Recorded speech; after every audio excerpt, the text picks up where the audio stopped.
Oke, kembali Shalom. Kita datang pada sesi yang ketiga ini, saudara, Bapak Ibu, kita akan bahas seputar masalah pemimpin di seputar kita. Nah, saya akan share materinya di kesempatan ini, saudara, Bapak Ibu bisa memperhatikannya, saudara. Nah, ini. Jadi kalau kita lihat sini, saya langsung ke masalah tadi ya, masalah tadi ya. Saya langsung ke masalah ini. Saya tidak bahas lagi, saya cukup memperlihatkan saja masalah-masalah yang ada. Lalu kita masuk pada ilustrasi, suatu ilustrasi mungkin menolong kita. Saya kasih ilustrasi air gentong ini, air gentong. Ya. Di air gentong ini, Bapak Ibu, saya buat sebuah gentong dari kayu. Ini kayu ya. Lalu ini gentong saya buat dindingnya dari kayu. Biasa saudara beli emper atau apa loyang terbuat dari plastik, dari besi. Nah, saya buat dari kayu. Ini contoh aja ya. Kayu, nah ini. Nah, di sini saya ikat. Nah, jadi digentong sudah jadi. Sekarang saya akan siram air. Saya akan siram air. Ya. Saya akan siram air. Nah, saya siram air. Ya, airnya itu adalah kemampuan dari Tuhan. Ya, kuasa Tuhan. Itu gambarannya, air ya. Nah, kuasa Tuhan saya isi sampai penuh. Ya, sudah penuh. Lalu penuh maka dia meluber keluar, terbuang. Lewat apa? Lewat yang pendek, yang B. Nah, ini. Apa itu yang B, apa yang A, saudara? Yang A adalah kemampuan yang maksimum, karunia maksimum. Umpamanya saudara dipanggil konseling, sudah sangat mahir, sudah sangat maksimum. Nah, itu berarti saudara udah sampai titik itu. Nah, tapi ada juga yang disebut karunia minimum. Nah, ini minimum, itu B. Minimum apa? Saudara belum bisa, ini butuh latihan. Ya, butuh latih. Jadi bidang-bidang kita yang kita minder, yang tidak orang, saudara, tapi kita menemukan, oh saya ini masih kurang di sini. Ya, saya masih kurang di sini. Saya contohkan, umpamanya saya ini lagi mau kampus, saudara. Lalu kampus itu agak jauh dari kota dan kampung, ya. Tapi dekat jalan besar. Nah, jauh dan akibatkan listrik kalau disambungkan jauh dan mahal. Saya kembangkan, oh ya, saya bisa pasang listrik tenaga surya untuk menolong.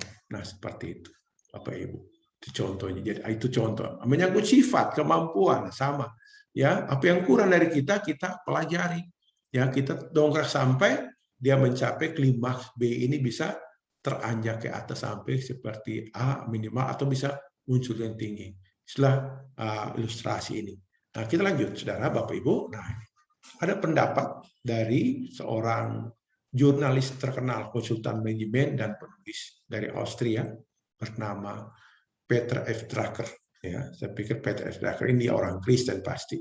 Ya, sehingga dia berkata begini: only three things happen, not reorganization: friction, confusion, and underperformance. Everything else required leadership. Artinya apa, saudara? Artinya bahwa hal yang terjadi secara alamiah itu friksi, kebingungan, dan kurang prestasi. Lainnya kita butuh pemimpin. Nah, jadi pemimpin sangat penting. Dalam organisasi ada friksi, ada kebingungan, ada kurang prestasi di mana-mana. Kadang-kadang ya kita sebagai pemimpin sakit hati melihat anak buah kita kurang kreatif, ya kurang tampilnya maksimal.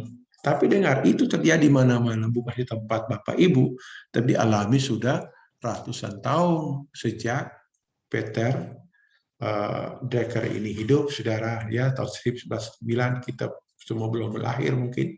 Beliau cukup panjang, ya, seorang penulis Austria yang terkenal, konsultan hebat, ya, manajemen. Ya, banyak buku digunakan perguruan tinggi seluruh dunia. Baik, berikutnya. Nah, beliau yang sama ngomong bahwa kepemimpinan adalah mengangkat visi orang untuk pemandangan lebih tinggi, meningkat kerja seorang untuk standar yang lebih tinggi, membangun kepribadian di luar keterbatasan normal. Nah ini. Jadi kalau kita ingin maju, pemimpin itu angkat anak buahmu. Jangan pembunuhan karakter, pembunuhan karunia, anggap nanti dia sebagai seorang yang yang nanti menyaingi kita. Tidak perlu, saudara, ladang cukup luas. Tugas kita untuk membangkitkan pemimpin-pemimpin yang hebat-hebat. Oke? Ya, puji Tuhan. Nah, ini seperti itu. Jadi, saya beri contoh dalam keadaan ini, saudara. Saya ini tahun 89 itu melayani di kota Ambon, 89-nya. Saya menikah tahun 89, tanggal 10 Maret 89. Dan saya mulai merintis sebuah pekerjaan Tuhan di sana, persekutuan doa kecil, ada 3 tempat. Saya buka di kota Ambon. Datanglah senior saya, hamba Tuhan. Marah, tidak boleh buka pelayanan. Tidak boleh pelayanan. Dia langsung ke kantor agama Kanwil, ya, sehingga dia suruh Kanwil bikin surat larangan kepada saya. Nah, saudara, saya sebagai seorang hamba Tuhan yang belajar bertumbuh, dibunuh kemampuan saya, dibunuh potensi saya, dibunuh pelayanan saya. Saya berontak, saudara. Kenapa saya berontak? Ya, karena saya belum diajar bagaimana menghadapi kesulitan, saudara. Ya, saya berontak, saya tidak pukul orang, ya sudah, saya pukul meja, pulang, saya usir hamba Tuhan. Ya, kaget langsung pulang, saya pukul meja, saudara, dan dia pulang. Itu kisah, ya, saudara. Ya, itu tahun 89, sehingga mulai pelayanan tahun 2000, saudara. 2000 mulai dibuka sebuah jemaat di kota Ambon. Ya, tahun 2020 saya pindah, 2000, ya, 89 sampai tahun 2000, saudara, itu ya di sana. 2000 saya pindah ke kota Bitung. 2003 saya rintis lagi jemaat di sini. Ibu Dike pernah berkunjung, ya, di sini. Nah, saya rintis tahun 2003 sampai sekarang, saudara, ya. Jadi kalau kita pemimpin melihat potensi jemaat, potensi siapa, kita mesti bangkitkan, ajar, panggil. Kalau kita tidak tahu ajar, utus, kasih beasiswa, ajar mereka. Nah, seperti itu. Jangan kita kerdil, kita takut, ya, bersaing atau takut bertumbuh dalam pelayanan sehingga melihat potensi orang. Soalnya kita melihat kita di pikiran, wah, kalau dia hebat nanti saya nggak laku. Nggak bisa, saudara, ya. Kita mesti kembangkan potensi. Oh, lihat Yesus, saudara, mengembangkan potensi nelayan sampai jadi imam dan raja. Hebat Tuhan Yesus, ya. Begitu. Nah, kita lanjut lagi, Bapak Ibu. Lihat, ini seorang bernama George Terry. Kepemimpinan adalah aktivitas mempengaruhi orang supaya diarahkan mencapai tujuan organisasi. Betul nggak? Ini George Terry dalam bukunya ditulis tahun 1972 di halaman 458. Ini, saudara, ya. Jadi kita lihat sinilah pentingnya kita mengembangkan kepemimpinan kita. Nah, ini hebat ini, saudara, ya. Ini Napoleon Bonaparte, Kaisar Roma Prancis, seorang kaisar yang sangat hebat, ya, hidup di tahun 1804 sampai 1814, tahun penuh peperangan di tanah Eropa, benua hijau, saudara, benua biru. Nah, apa kata beliau ini? Berkata begini, if you build an army of 100 lion and the leader is a dog, in any fight, the lion will de-lead a dog. Nah, perhatikan. Ya, artinya apa? Di sini disebutkan bahwa jika Anda membangun pasukan dengan 100 singa dan pemimpin mereka seekor anjing, dalam pertarungan apapun, singa akan mati seperti anjing. Kenapa, saudara tahu? Pemimpin itu harus seperti singa. Jangan seperti anjing, saudara. Apa itu anjing? Nanti dijelaskan dalam Alkitab. Anjing itu apa? Nanti saya jelaskan di kalimat berikut, saudara. Nah, ini seorang kaisar yang sangat muda waktu itu memimpin, ya, Paris, saudara, baca dan temukan itu menara Eiffel sana tuh. Nah, ini pemimpinnya hebat, saudara. Dia berkata, ya, dalam tulisannya itu dikutip oleh seluruh perguruan tinggi di seluruh dunia, saudara. Dia berkata bahwa kalau engkau membangun pasukan, ya, 100 singa, tapi pemimpinnya adalah anjing, dalam peraturan apapun singa akan mati seperti anjing. Tetapi lihat, perhatikan apa dikatakan selanjutnya. But if you build an army of 100 dogs, and deer leader is a lion. All dogs will fight, ya fight mereka as a lion. Nah, artinya bahwa kalau jika Anda membangun pasukan dengan 100 ekor anjing dan pemimpin mereka adalah seekor singa, semuanya akan bertempur sebagai seekor singa. Semangat, saudara. Sudah lihat Musa Yosua dan menghadapi bangsa Amalek, pemimpinnya tidak pernah gentar, tidak ragu kuasa Tuhan, tangan terangkat ke surga. Ya, dia memegang tongkat. Nah, tongkat seperti ini umpamanya. Ya, pegang tongkat Tuhan di tangannya, dia angkat. Dia berkata, Yosua lawan bangsa Amalek di lembah. Jadi pemimpin itu, saudara, mesti percaya Tuhan, yang punya mentalitas yang aneh-aneh. Jangan lihat kelemahan anak buah, kekurangan anak buah, jangan. Anak buah itu semangat, berani, tergantung kita. Ya, nah gitu. Jadi lihat Musa, saya suka belajar pada Musa Yosua. Dalam berbagai kesulitan, wah hebat mereka ini, tim yang solid, tim yang hebat. Ya, saudara. Musa mau lawan Amalek di Keluaran 17, saudara. Di situ dia pegang tongkat di tangannya, dan Yosua memerangi bangsa Amalek di lembah. Waktu Musa lemah, turun tangan, Yosua jadi lemah dan Israel lemah, saudara. Artinya apa? Kemampuan kita di Tuhan. Pemimpin itu harus bergantung kepada Tuhan dan akan memberikan teladan kepada setiap orang yang kita akan pimpin. Nah, begitu ya. Jadi kita lihat di sini Tuhan ingin kita mengerti, menyadari hal ini. Ya, sehingga kita lihat, saudara, apa tuh anjing, apa kata Alkitab? Para penjaga buta, mereka semua tidak tahu apa-apa. Mereka semua adalah anjing bisu yang tidak dapat menggonggong. Mereka berbaring, berhayal, dan suka tidur. Nah, jangan seperti ini, Bapak Ibu. Pemimpin itu suka berhayal, berbaring, tidur, punya banyak impian, cita-cita, visi, mimpi dari Tuhan, tapi nggak pernah dieksekusi, saudara. Mengapa? Karena buta, tidak tahu apa-apa, saudara. Dua anjing yang serakah, tidak pernah puas.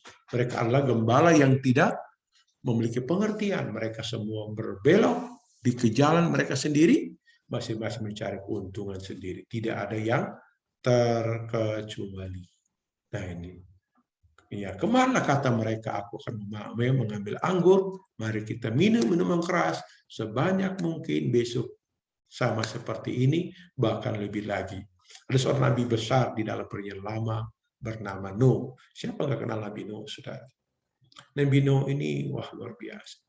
Dia tidak mencapai finishing well, saudara, di hari tuanya. Itu kebanyakan pemimpin seperti itu.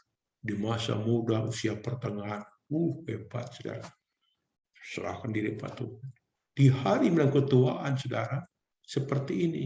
Mentalitasnya anjing, saudara, minum anggur, mabuk, saudara.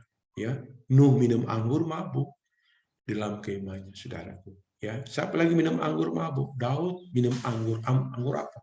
Anggur percabulan, mabuk, cinta. Ya, haus cinta Allah, haus kenajisat. Dia jatuh tanda itu hari tua, saudara.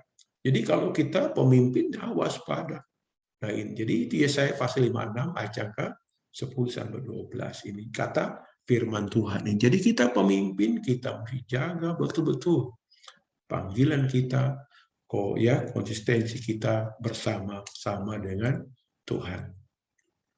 Nah, kita lihat dalam ayat lagi di Amsal pasal 26 ayat 11, seperti anjing kepada muntan, demikianlah orang yang bebal mengulangi kebodohannya. Jadi kita nggak boleh mengulang kebodohan kita, sebab jika mereka peroleh pengenalan ini tulisan oleh Petrus, mereka akan Tuhan Juru Selamat kita, Yesus Kristus, telah melepaskan kita dari kecemaran dunia, tetapi terlibat lagi di dalamnya, maka akhirnya keadaan kita lebih buruk daripada mereka semua.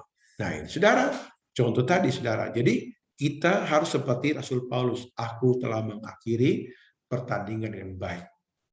Ya, saya bersyukur melayani Tuhan itu sejak tahun 85. Ya, 85, saudara. Saya bertobat tahun 80 di Papua, dan 85 saya melayani Tuhan. Itu usia saya masih mahasiswa, saudara, melayani Tuhan. Ya, Dan saya tahun 85 akhir saya masuk sekolah Alkitab, saudaraku. Sekolah Alkitab sampai tahun 86 akhir, saudara. Saya sudah selesai, 87 saya melayani Tuhan di Jakarta. Ya, 89 melayani di Ambon, saudara. Dan selanjutnya, saudara. Jadi sampai hari ini saya jaga hati saya jaga, saudara. Kenapa? Karena hal ini akan mengganggu, saudara. Ya, jangan kita kembali kepada muntah kita. Bagaimana Bapak Ibu kasih Tuhan? Ya, kita jaga betul-betul hidup kita. Amin.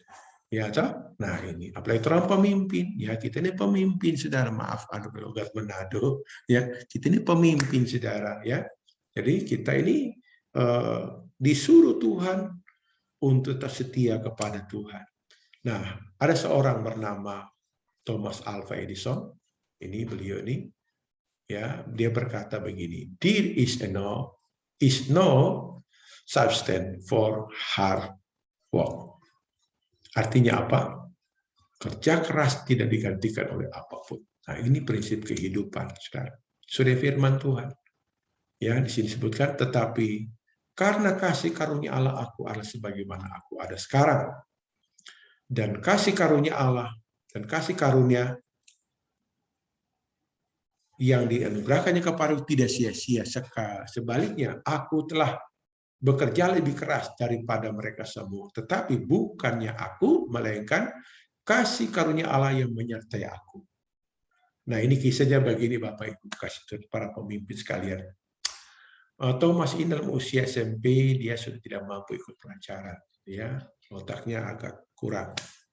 Sehingga gurunya tulis surat kepada orang tuanya bahwa Thomas tidak perlu ikut sekolah karena sudah nggak mampu. Nah, rahasia ini sembunyi kalau ibunya kepada Thomas. Ya, dia hanya berkata, Thomas, guru berkata kamu tidak sekolah lagi. Akhirnya Thomas sudah dalam usia remaja, ya, dia tidak sekolah, saudara. Tapi ibunya tidak menyerah. Dia cari buku-buku bermutu, saudara. Seperti saya ini banyak sekali buku ini.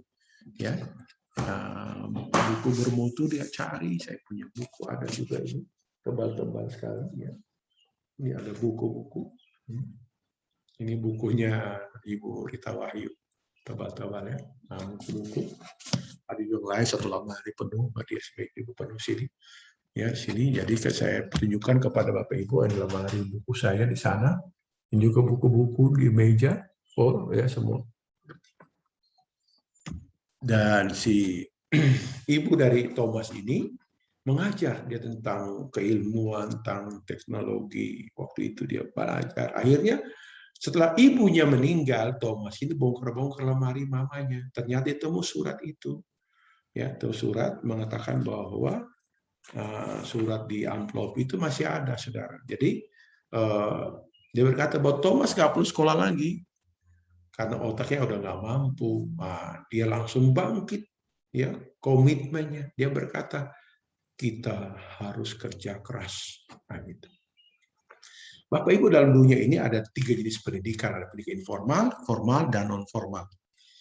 Informal itu pendidikan rumah, lalu formal itu pendidikan yang diakui negara, lalu non-formal pendidikan yang khusus dan sebagainya. Kita tinggal memilih. Ya, nah, kasih karunia Tuhan itu bekerja. Namun sudah kita belajar, saudara tahu, kita mesti kerja. Ada orang unggul di kampus, hebat, saudara. Unggul di sekolah, hebat. Datang dalam dunia kerja, dunia pelayanan, malah nurun, saudara. Kenapa nurun? Karena dia tidak kerja keras. Nah, jadi makanya di sini kita diajarkan seorang pemimpin mesti kerja keras. Aku bekerja lebih keras. Rasul Paulus berkata, aku bekerja lebih keras daripada mereka semua. Dan bukti bahwa pelayanan sudah lihat di Alkitab itu di bagian belakang, ya, di bagian belakang peta Alkitab. Ya, saudara bisa melihat di situ. Nah, ini Alkitab tua saya. Ya, di situ ada peta yang dilampirkan oleh Lembaga Alkitab Indonesia tentang perjalanan Rasul Paulus, ya, Rasul Paulus dengan pelayanan Tuhan Yesus, saudara ini.